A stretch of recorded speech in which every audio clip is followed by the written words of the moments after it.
kingdoms. Continue. Revelation 17 verse 10. And there are 7 kings. 5 are fallen. And one is. And the other is not yet come. Now stop. Now, the one who was writing this is John on the Isle of Patmos. This is AD 96. So from his perspective, he says there are 7 kings. 5 of them are fallen.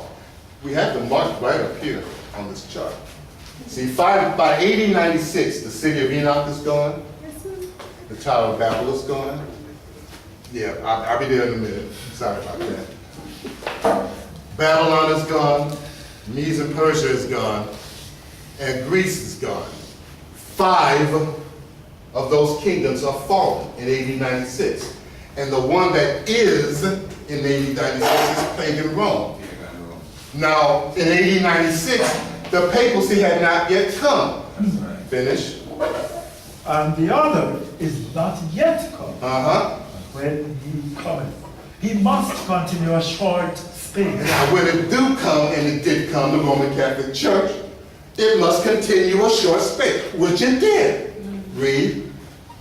And the beast that was and is not, even he is the 8th. Now, he's the 8th. Now, what does that mean? See, the Roman Catholic Church got fallen flattened and was made flatter than a critter by our founder with his textbook that he wrote in 1961 and sent it to the Vatican. See, that caused about the Second Vatican Council, which made great changes in the church. That was caused by us.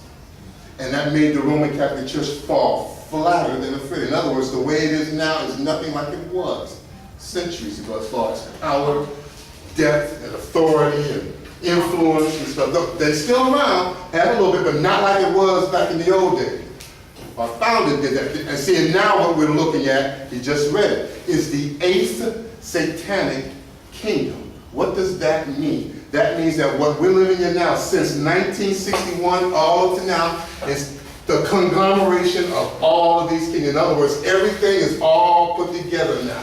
So that you can look at things and look, the things we do now, look, we draw from history. See, even the historians will say there's nothing new under the sun. It's just innovations of old ideas. See, we do brain surgery now, but guess what? They did brain surgery 3,000 years ago. Japan, they would get a skull, tap into your skull and stuff like that. That ain't nothing new. I mean, what we're doing now, they did that thousands of years ago. Sutures and stuff. I mean, the things beer, think beer is a new thing. Beer is 5,000 years old. Insurance is the same amount of age. They had the Babylonians invented insurance 5,000 years ago. I mean, a lot of things that we take for granted. You say, well, what is all this stuff? They come from the ancients. We draw from them and reuse it, refashion it, reform it. Look, a chariot, a car is nothing but a chariot, a mechanical chariot. Back in the old days, we had a horse and a chariot riding around. Now you got a car with a motor in it. And when you talk to your friends and say, yeah, we got your new car, let's pop the hood, see what's in it. Oh man, it's nice. How much horsepower do you have? You see what I'm saying? Yes. See, it's the same principle, just different manifestations all come together, integrated, conglomerated together. Merge. See, merge, that's a good, all of that, see? Continue. Yes.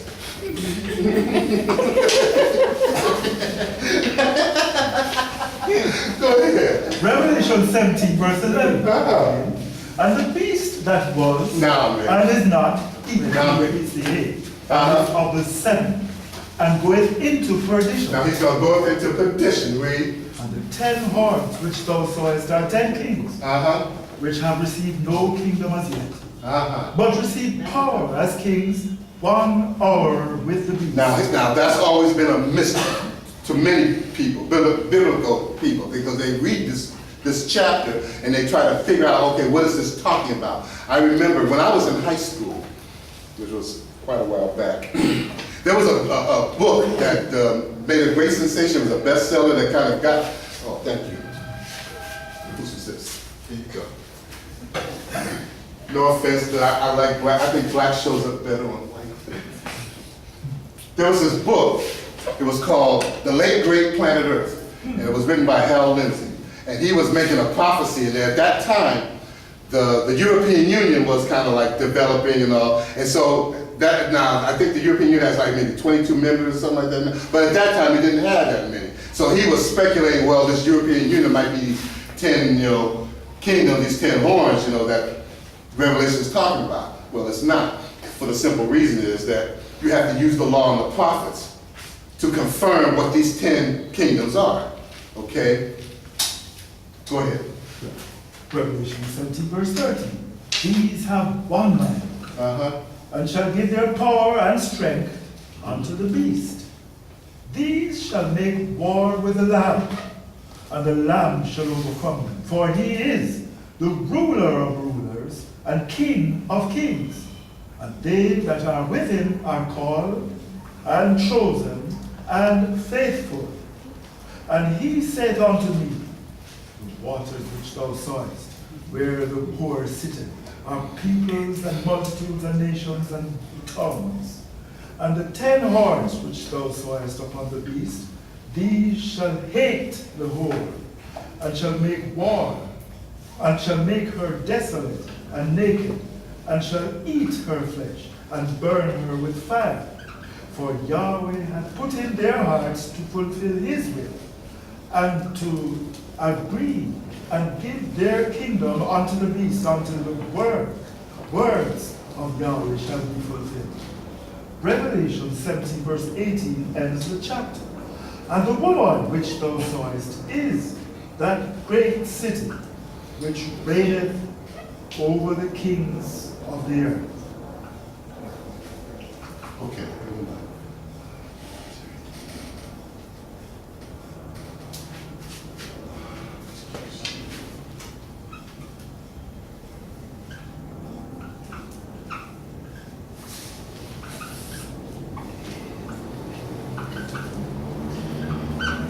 Okay.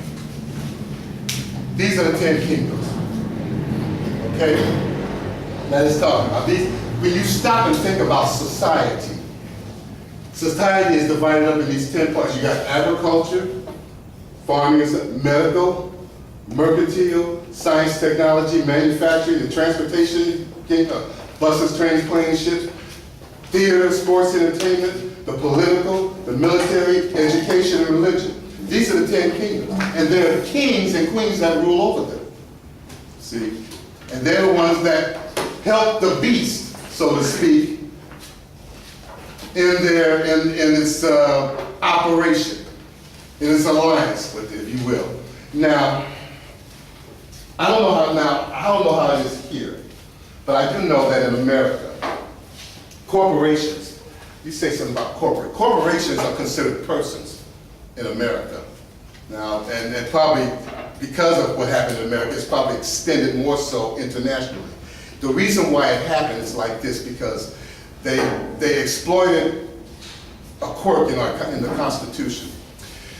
I'll try to make this quick.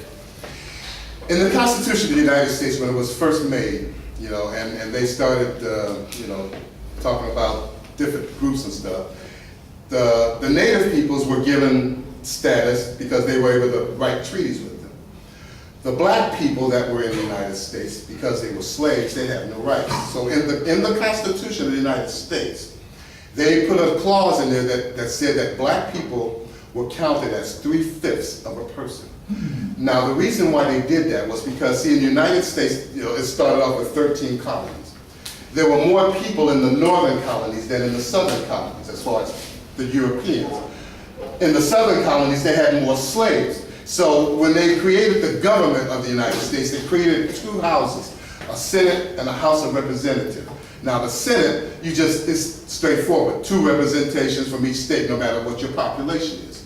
But in the House of Representatives, your representation is based on the amount of population you have in the state. So in the southern states, there were less Europeans there than in the northern states. So to compensate for that, they had the slaves counted as 3/5 of a person. 2 slaves would be 6/5, that would equal to 1 European, and that would give them more adequate representation in Congress, okay? And when a court case came up where they passed a fugitive slave law and it was challenged, the judge, the Supreme Court judge who overruled the guy who brought the challenge, he looked at the Constitution of the United States and saw, oh, well, you black people are only just 3/5, therefore you have no rights that a white man is bound to respect. Okay? And that's how slavery kept on in the United States until after the Civil War. And even after the Civil War was done, they had to pass an amendment to the Constitution. Now there are, I think there's like 27 amendments in the United States Constitution. 3 of them apply specifically for black people. The 13th, the 14th, and the 15th Amendment. The 13th Amendment outlawed slavery. The 14th Amendment gave black people personhood. In other words, what it did, it nullified that part of the Constitution that said black people were 3/5. So that nullified that, and that gave black people personhood in America. The 15th Amendment gave black people the right to vote. Now the one I'm going to deal with is the 14th Amendment, because the 14th Amendment is also called the Birthright Amendment. And see, that means simply this: anybody from around the world, if you just happen to come here, and you birthed a baby here on American soil or in an American territory around the world, they are automatically an American citizen. And that has happened to a lot of people. One famous person it happened to was Bruce Lee, the famous martial artist. His parents were from China, they were from Hong Kong, and they were traveling across the country doing a show. And the woman was pregnant, and she ended up having a baby.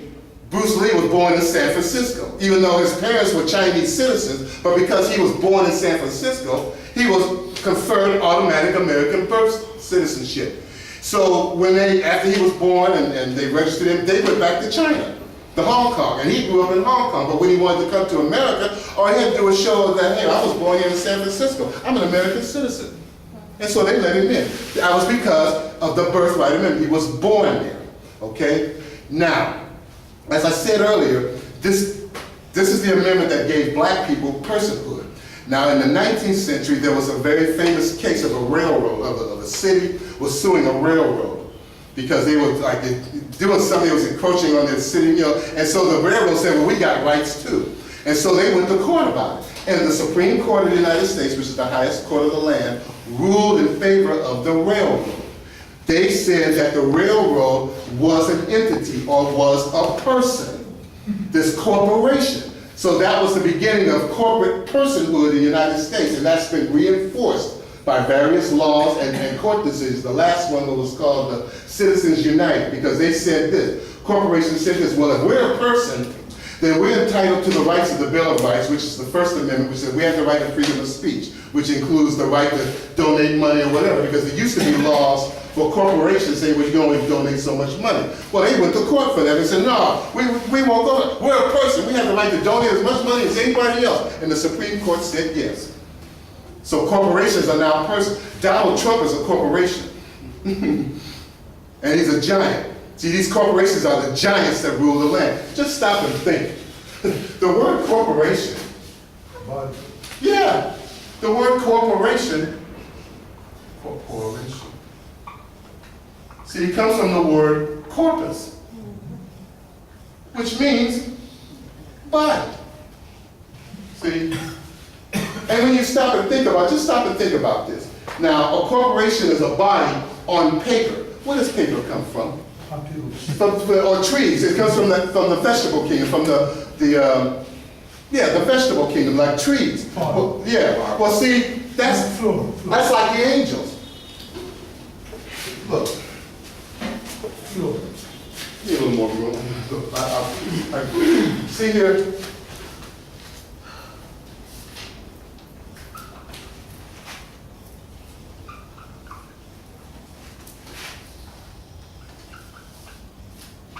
All right. This is the sun. This is a tree. I'm a poor artist. This is a tree. This is a person. Now I'm sure you've heard this. See, but there's a symbiotic relationship between the animal kingdom and the plant kingdom. See, the plant kingdom is a type of the angelic creation. Okay? That's why over there you see the angelic and physical creation together. Usually there's a dotted line there because they intertwine with each other. It's like here. See, we breathe in oxygen. See, and exhale carbon dioxide. All right? We exhale that.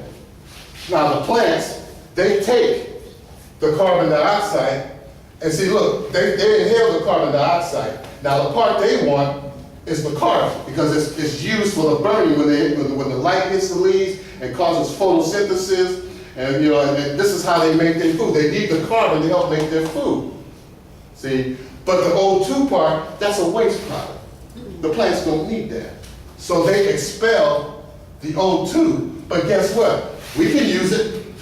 We'll take that O2. We'll take the O2 and pass out the carbon dioxide. So there's a symbiotic relationship between the plants and the animals. Okay? Now the plant kingdom is representative of the angelic creation. Corporations is a body on paper. Paper comes from trees. which is like saying, that's the satanic spirit. See, I will be like the Most High. If Yahweh said, I will make a body, Satan said, oh, guess what? I can make a body too. I will be like the Most High. It's the same thing. And see, and in these corporations, there are bodies, they're giant, and they run things. For example, like, I don't know if you ever heard of Pfizer drugs? That's a king in the medical kingdom. See? See, you got military, you got people, you got arms dealers, you know? I mean, they're kings in their kingdom. See, I mean, these corporations, they run this stuff. They're the kings, they're the giants that run it. We be like grasshoppers to them, as far as they're concerned. And listen, they pretty much run the world. You may not think so. It's all, well, it's government. No, you got the budget. It was like what she was telling me a little earlier. She was saying, well, they'll play like they're doing something in the government. No, all right. But when the government is over, when after hours, they're up in the street in the park, sitting laughing and talking and drinking. You know, yeah, that was great, man. You know. See, because people will say, oh, you know, there's this hidden thing, Illuminati. No, it ain't. There ain't nothing hidden. It's out front and open. You just don't want to see it. People don't want to see it. But with the eyes of understanding, you can see the satanic spirit at work. See, and it's pretty apparent. It's not like, oh, some secret. It ain't no secret. Trust me. It's out in the open. It's very apparent. And they're doing it. And they run it. See? Where you at over there in the Revelation where you were reading? Yeah. Revelation chapter 18, verse 1. Uh-huh. And after these things, I saw another angel come down from heaven. Okay. Hold on for a minute. I want you to read verse 9. But before you read verse 9, this is what I want you to get. Ezekiel 28 and 11. But keep that because we're going to get to that. Because I need to go to the law of the prophets to prove what I just said. Because I put this up, people say, oh, this is crazy. But I'm going to show you in the law of the prophets where it says this.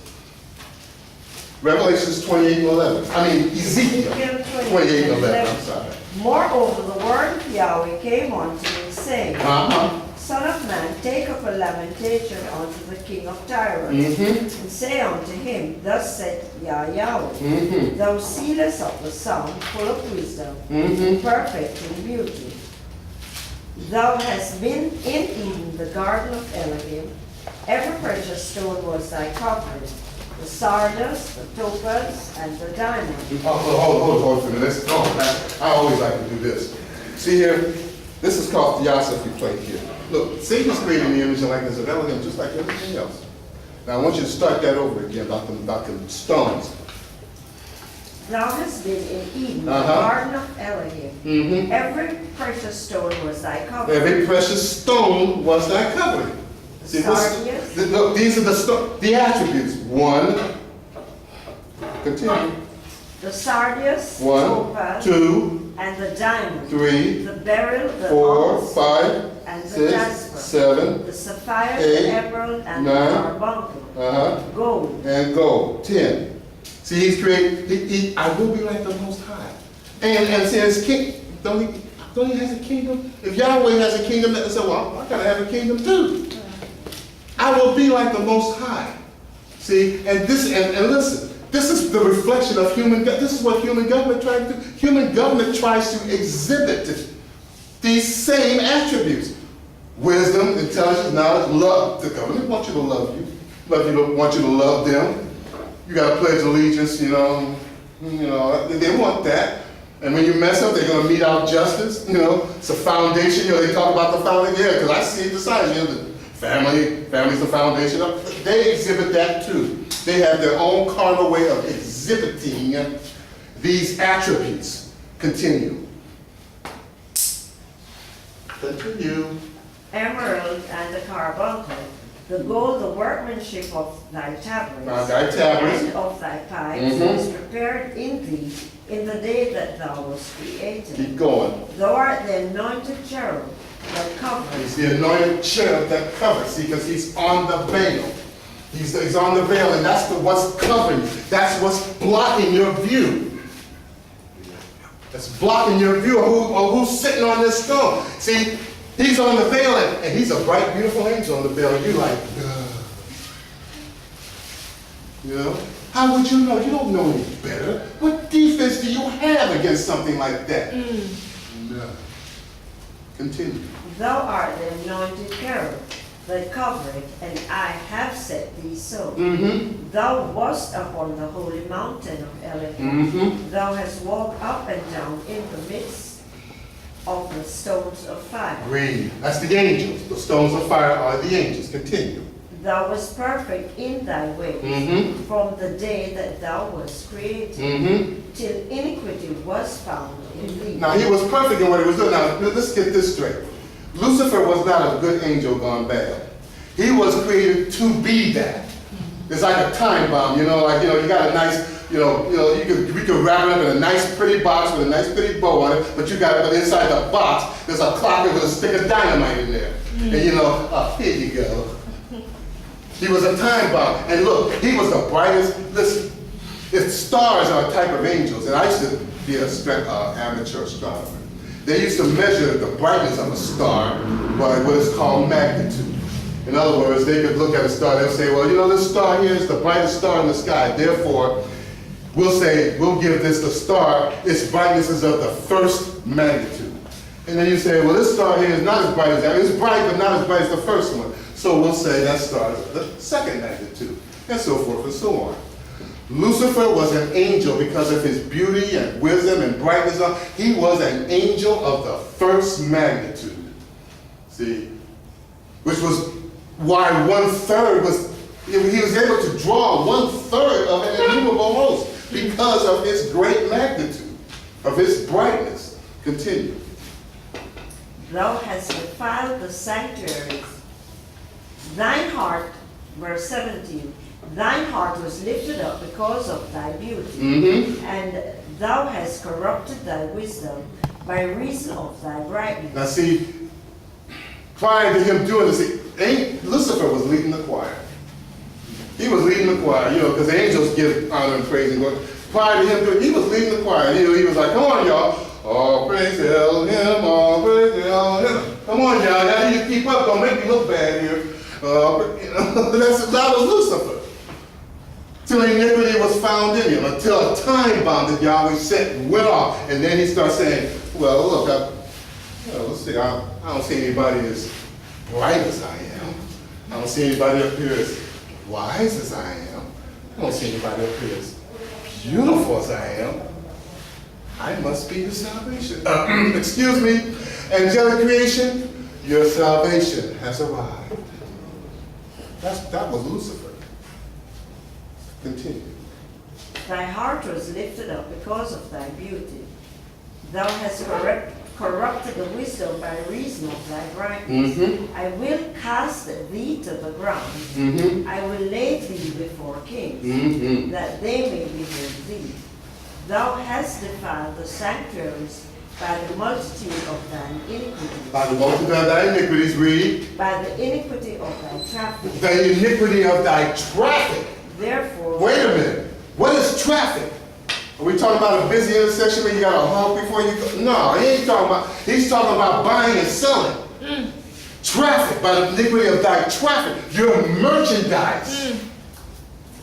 Read. Therefore will I bring forth a fire from the midst of thee. It shall devour thee. And I will bring thee to ashes upon the earth, in the sight of all them that behold thee. All they that know thee among the people shall be astonished at thee. Thou shalt be a terror, and never shalt thou be anymore. All right. Now go back to Revelation, because it just said in the law, in the testimony, by the iniquity of thy traffic, of thy, which is merchandise. Now we're going to see John confirm it. Revelations 18 and 9. Revelation 18, verse 9. And the kings of the earth who have committed fornication and lived deliciously with her shall bewail her and lament for her when they shall see the smoke of her burning, standing afar off for the fear of her torment, saying, Alas, alas, that great city Babylon, that mighty city, for in one hour is thy judgment come, and the merchants of the earth shall weep and mourn over her. For no man buyeth their merchandise. In other words, nobody is trafficking with them. Get it? Read. Revelation 18, verse 12. The merchandise of gold. Hold it. Now, before he starts reading, he's going to read off a list of stuff. All you got to do is, when you hear what he said, just find a category for it up here somewhere. Okay? Continue. The merchandise of gold and silver and precious stones and of pearls and fine linen and purple and silk and scarlet and all fine wood and all manner of vessels of ivory and all manner of vessels of most precious wood and of brass and iron and marble and cinnamon and odors and ointments and frankincense and wine and oil and fine flour and wheat and beasts and sheep and horses and chariots and slaves and souls of men. Yeah, you're a commodity too. You're a commodity. See, souls of men. He's trading in all that, including you. You're a commodity to be bought, sold, bartered for, traded for. How does that happen? I'll give you a good example. I know what they used to do in the United States. I know. You ever hear of Billy Graham? When I come up, he was a very famous preacher. He was an evangelist. And he would go around all across the country, these different places, and he'd preach, and he'd bring in thousands. Sometimes they'd have to rent a stadium to go get it, to fill up the people that they expect to come. Now, when Billy Graham would come, all right, I'll use an example here. Let's say Billy Graham came to Spanish Town, all right? Now, he comes to Spanish Town, and he's this big, famous evangelist preacher, and I don't know, preacher, I don't know what the biggest place is, but you find a place that can hold, 5,000, 10,000 people, something like that, a big auditorium that, bring a whole bunch of people, and he's up there because he was one of them old fiery type of preacher, and the people, they get to going, and then at the end they say, now, if you want to turn your life over to Jesus, come on down to the front, and we'll pray for you, and all like that, and people will come down, and they'll pray, and they'll be converted and stuff like that. Okay. The session is over. Billy Graham don't live in Spanish Town. Billy Graham, he's moved on. But see, the people who got converted, what are they going to do? Well, see, for Billy Graham to come, he would have to be invited by the local preachers here in Spanish Town. See, and so when Billy Graham is gone, they would just ask, friend, where do you live at? Well, I live on the north side of Spanish Town. Well, here's Reverend So-so. He's got a church over there. You can go over there. And you might ask yourself, where do you live at? Well, I live over here on the south side of Spanish Town. Oh, well, so-so, he's got a church over there. You can go to that church. In other words, they got all these souls down here, and now they're divvying them up. See, Billy Graham gone. But see, now, the rest of the preachers here, they trying to, okay, let's see, I'll take this one, and this one, and this one, and this one. You see what I'm saying? That's how that works. They just dividing up the soul, and then you trapped over there, you in church, you've been bought and bartered, traded for a soul, your soul, because you didn't come down here, because you thinking, but Billy Graham is so, but then next thing you know, he's gone, and then the local preacher come, how you doing, I got a church over here, you been there, you come to my church, okay? Dividing up, divvying up. Is there anything else there? Revelation 18, verse 14 continues. And the fruits that thy soul lusteth after are departed from thee, and all things which were dainty and goodly are departed from thee, and thou shalt find them no more at all. The merchants of these things which were made rich by her shall stand afar off for the fear of her torment, weeping and wailing, and saying, Alas, alas, that great city that was clothed in fine linen and purple and scarlet, and decked with gold and precious stones and pearls.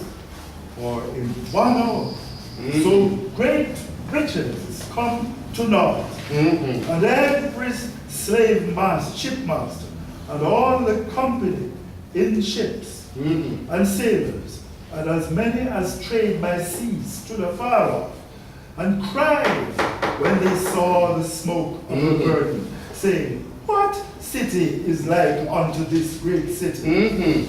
And they cast dust on their heads, and cried, weeping and wailing, saying, Alas, alas, that great city wherein were made rich all that had ships in the sea by reason of her costliness. For in 1 hour is she made desolate. All right. Now, see, that's at the universal revelation. And listen, the whole earth is Babylon. Why? Because it's declaring the end from the beginning. In the beginning of time, back here in the antediluvian age, the whole earth was under one rule. See, the city of Enoch, their family ruled. It was under the globalists. People talk about all the globalists. What Cain was. These were the globalists because they conquered the world. Cain, Nimrod, Nebuchadnezzar, Cyrus, Darius, Artaxerxes, Alexander the Great, the Caesars, the Popes. They're the globalists. They conquered the world. But yet all of that is going to be to naught. Okay? I heard the doctor, he's going to give one more scripture in here. I think it's Philippians 3:20. Because see, that's the world. You have been drawn out of the world, so to speak. Spiritually, yeah, I know you still got to go to work, got to pay bills and all that, but you don't have to be of that world. Yeah, we in the world, but we don't have to be of it. It's like we were saying the other day, hey, look, be ye wise as serpents, but harmless as doves. See?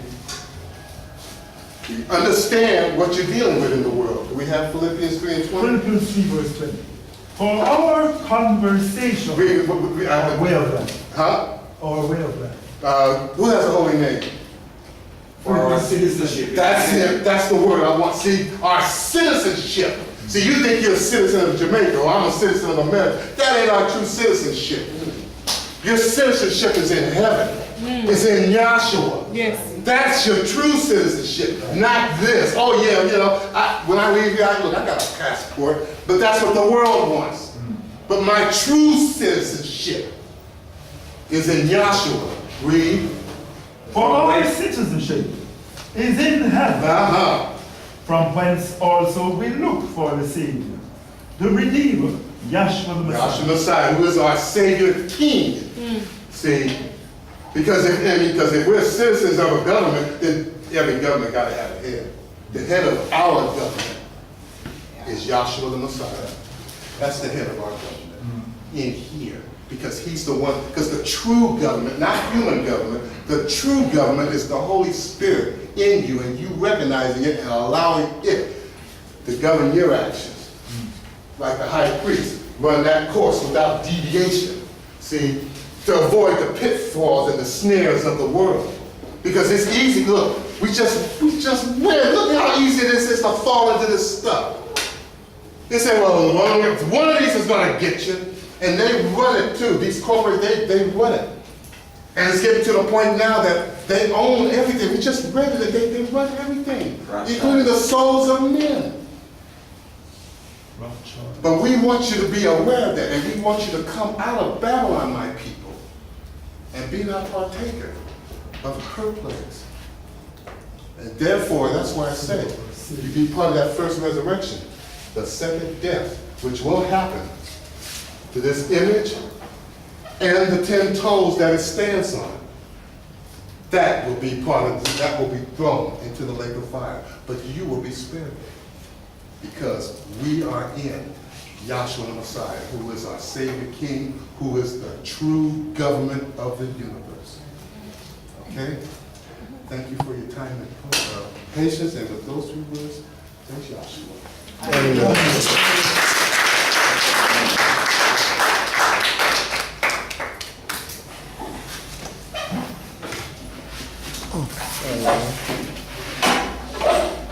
Okay, now I'm coming to the end of this evening lecture on the Office of the Institute of Divine Research Incorporated. Thanks for coming.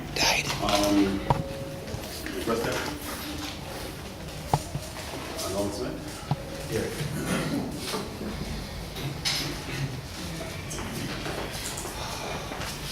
Good evening. Good evening.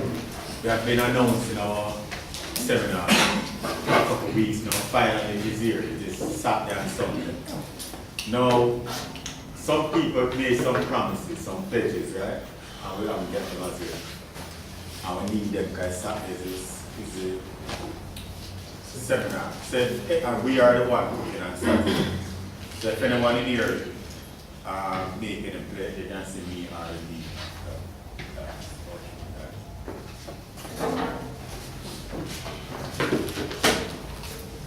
Okay, now we are in the end of this evening lecture. Last time we had this Connection High School, Mark Ellison University, Tuesday and Thursday, between 7 and 9, sometimes up to 9:30. Sundays from 4 to 6 p.m. Over in Kingston at 94B Old Oak Road, Wednesdays and Fridays from 6 until 8. Sundays from 11 a.m. to 1 p.m. Please stand for that.